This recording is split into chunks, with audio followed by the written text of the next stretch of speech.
The transfer window is now shut, and I want to do a review on Birmingham City's transfer window because what a window it has been. This is the most excited I've ever been to be a Blues fan. I mean, when we won the Carabao Cup, I was 10, 11. I actually wasn't massively big on football until I was about 8, so a lot of it didn't make sense to me, to be honest. I just knew it was a cup final and I was obviously very excited that we won. But I preferred playing football. I didn't follow it massively. However, a couple of years prior to that, I did start following it, and that was a massive, massive moment. This now feels like Birmingham City have been reborn. Our goal is the Premier League. We've sent out some big statements this window and basically said we are aiming for the Premier League. We haven't made that obscure to anyone. That's the goal. And this transfer window really is showing me something because, to be honest, the squad that we have now assembled, I think, would comfortably get into the top half of the Championship. Maybe you think I'm being crazy, but the lineup we have, the depth we have, not many other Championship sides do. We've spent more than the majority of the Championship. We've just signed a player that would be the third all-time Championship arrival based on transfer fee. So we really mean business. And I mean, that fee is reported. Nothing's came out yet as definite. But the website I'm using, Transfermarkt, has also agreed with that fee. Make sure to like and subscribe this video, and let's dive in to the transfer window. So we're going to start off by looking at our departures because it's only right. We have made a bit of money, not that it's all shown here, but a lot of players have left, which means a lot of players had to come in the first place. So we start off. Jordan James left the club. €5 million is the reported fee. Happy with that. A shame because he's an academy product, but it's pure profit into our accounts, and good luck to him. I think League One was probably a bit of a low level for him, so going to Ligue 1 is a step up. I mean, to be honest, it's not really a top 5 European league anymore, but it'll be interesting to see his development now, because I know Atalanta were linked with him last January, never came to fruition. Now he's at Stade Rennes. Let's see how he gets on. Then we've got the free transfers, the big kind of wage earners going off to other clubs. They were Sunjic, Etheridge, Gardner, Roberts and Ruddy. All left on free transfers. Zach Geacock as well left on a free transfer, but that was more, he wasn't a high earner, he was just a young player who wanted to go and get experience, and again, good luck to him and all of those players. Then we move on to 3 players that have left, and they were all in different kind of situations. Juninho Bacuna was always going to leave, didn't train with us at all throughout pre-season, made it clear that, in his post at the end of the season, it was, I wish the club, the best in trying to get back to the Premier League or trying to get promoted back to the Championship or something like that. So he always made it clear he wasn't going to play in League One for us. We sold him to the Saudi League. The fee isn't on here, and I don't know what the reported fee is. Siriki Dembele, kind of the next stage then. You felt that he was going to go. He did feature in our first game. Maybe you thought that he could stay, but he has ended up going back up to the Championship to Oxford United. Now, no offence to Oxford, but we will probably be swapping places with Siriki Dembele this season, because Oxford are one of the favourites to go down. I think they might even be the favourite to go down, and we're the favourite to go up. So, if the bookies are correct, we will swap places with Oxford, and Siriki Dembele will again be in League One. But best of luck to him. I do want Oxford to stay up. I think it's great that they managed to get there. They haven't been there for either a long time or ever. So interesting to see how they get on, and best of luck to Sariki Dembele. And then the third 27-year-old that we've sold, Koji Miyoshi. This again, a level up. This is one where it will catch a few people out. Maybe, he featured a lot. You wouldn't expect that he would leave because he's featured in most of our games this season. But unfortunately, we did lose Miyoshi. Best of luck to him again. He's gone to the Bundesliga, so a big move for him. And hopefully he tears it up there. I think he had a very good first season. A lot of people kind of looked at him and thought, yeah, but he's lightweight. However, his goal contributions last season, very, very good for his first season in English football, especially when the Championship is so physical. So, fair play to Miyoshi for giving his all last season, and best of luck. We do scroll down then to a few other departures. So we've got Alex Pritchard, but not too fussed about that one, to be honest, because he did sweet FA for us anyway. Tyler Roberts, George Hall, Longello and Donovan all leaving on loan. It's kind of the last bit I want to touch on. Scott Hogan as well, by the way, he's without a club, but he was another big earner we got off the wage bill, so that helped. But yeah, Roberts, Hall, Longello and Donovan, 4 loan players, all going, 3 of them going to League 1, George Hall going to League 2. They're all going to get game time. As long as they all stay fit, they will be starters for the clubs they've gone to. Donovan is the one, especially to keep an eye on. 17 years old, playing in League 1, going to be a starter. He could have an exceptional season, but the other 3 as well. It's going to be good to see where they are next summer. Whether they've put in brilliant performances and managed to work their way back into the squad. I hope for all of their sake they do. It'll be good to see these players back in and around the squad, but best of luck to our players going out on loan. Now it's time for the arrivals, and last night, sitting up on deadline day, and you look at the top of that page, and you see Jay Stansfield, €17.8 million, £15 million is the reported fee. So Sky Sports came out and said it's in excess of 12 million, I believe.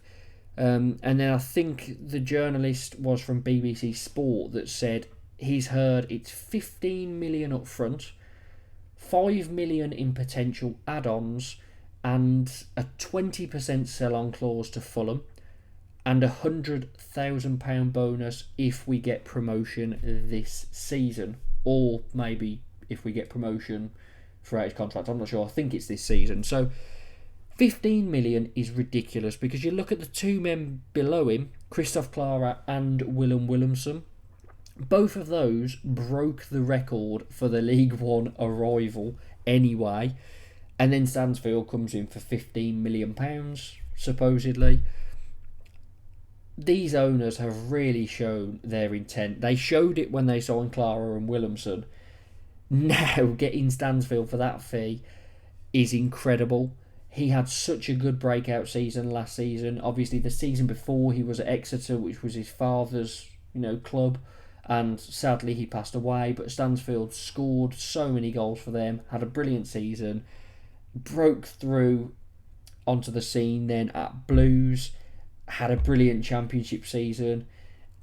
Work rate as well as goal contributions was phenomenal. One of the only players that could hold their head up high from last season, to be honest. And deadline day, I think it was around midnight, a video comes up on Blues Twitter, a message from our owner Tom Wagner. You watch it. For the first 30 seconds, he's sitting there saying, it's been a great transfer window. I feel we've been aspirational. Unfortunately, we couldn't get all the targets we wanted, but it's been a great transfer window nonetheless. I'm looking forward to, obviously, watching the match against Wigan tomorrow, which is today. And then the camera slowly pans to Jay Stansfield sitting behind him. What a moment. That is going to, get the documentaries rolling now. That is going to go down as a massive moment in Blues' rebuild, I feel. And I'm just really looking forward to it. So those are the top 3 signings on transfer value. However, we will review the rest of the transfer window. Obviously, some of these players we've already done videos on. We did for the first 8 players we signed, but we've signed, I believe it was 17 in the end, because we got 3 in on deadline day. So 17 new players. I know it says 22 arrivals, but yeah, you've got 5 there that are just players when their loans end, and 1 is a professional contract, I believe, for Brad Mayo. He's just been called up to the senior team. So 17 new players in. So if we take a look at these, so we've got Stansfield, Klarer and Willumsson. Obviously, amazing.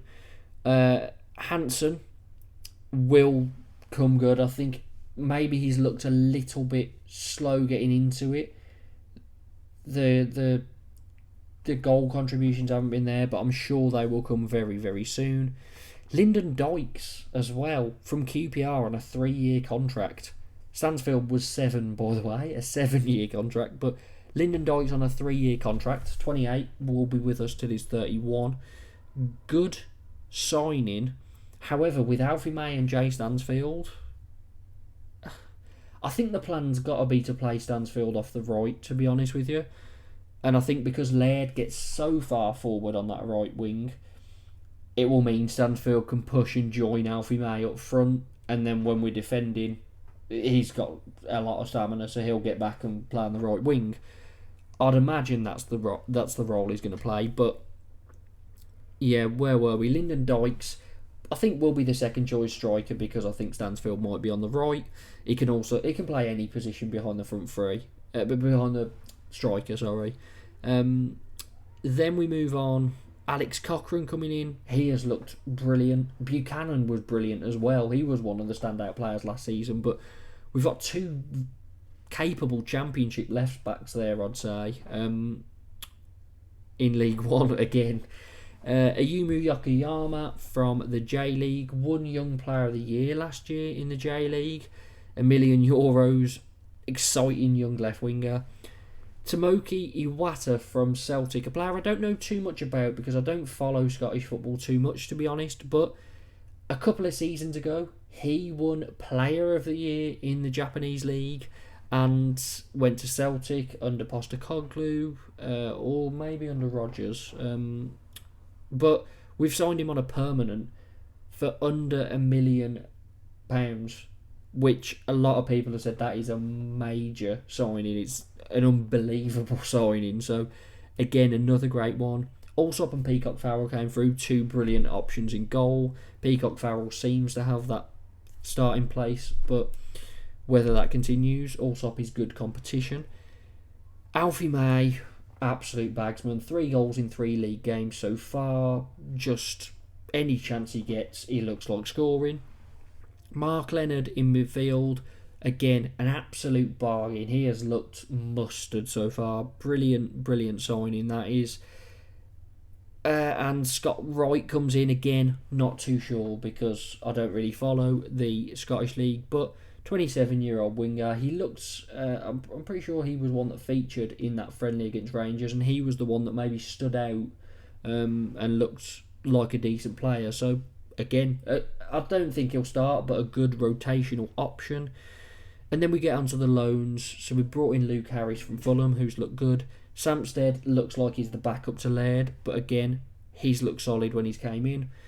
And Gardner-Hickman's featured once off the bench, but again, a very good signing. Just haven't seen much of him for Blues so far. Ben Davies hasn't featured yet, but again, solid option. Our squad is absolutely stacked. And, I mean, what a window. Let me know what you think. I think if I had to rate this out of 10, I don't see a way it's not a 10, to be honest. I don't see a way anyone can complain. Yeah, the owners have really put out a brilliant statement of intent here. According to this, we've spent €35 million, which is incredible. In League One, are just Knighthead I think I just want to take a moment of kind of reflection. Knighthead have came into this club a year ago. That a lot of outside people will just judge them on the fact that we got rid of Eustace when we were in the playoff positions. We ended up with Rooney. He took us to 20th, and then it was too late and we got relegated. And a lot of outside fans will just laugh at that and think it's an American owner with no clue whatsoever who's just throwing money at it. It could not be far from. The infrastructure that we're putting in place at St Andrews is phenomenal. The hospitality suites are brilliant. The club shop has been completely changed and looks amazing. The fan park, the fan zone, everything about the club at the moment is absolutely brilliant. I think we're probably at the moment the biggest project in English football. Definitely the biggest project in the EFL, but just looking at the plans for the multi-billion-pound stadium and fan zone and sports quarter that's supposed to be coming into place as well in about 2029, I just can't believe that this is Birmingham City. After so many dodgy owners, we've had a hairdresser from China. We've had someone that we don't even know who it is because he's got so many passports that he can't really be registered. And that's just our last two sets of owners. And now we've got Tom Wagner, backed up by Tom Brady, Gary Cook, Craig Gardner. What a job he's done this window. It's just phenomenal. So, Blues fans, I think it's time to strap in because we are about to go on one hell of a roller coaster. This is the reset button we needed. This is the rebirth of Birmingham City. And I'm going to just put a prediction out there. You can't really bookmark it because it's on YouTube, or if there's a way for you to do it, I'd do it now. I am going to put the prediction out that so counting this year, within 3 seasons, we will be promoted to the Premier League. This year, we'll go up to the Championship. That's my prediction. And then within the 2 years in the Championship, we will go up to the Premier League. Let me know what you think of that. Let me know what you think of our window. And make sure to like and subscribe. Hit those likes for Tom Wagner. And hit that subscribe button. Just because I'm asking you to, and it'll help me out massively. Thank you very much for watching. I hope you're excited, and as excited as I am for this season. Let's go up the Blues. Come on. It's time to get that boat going. HMS Piss the League. Up the Blues.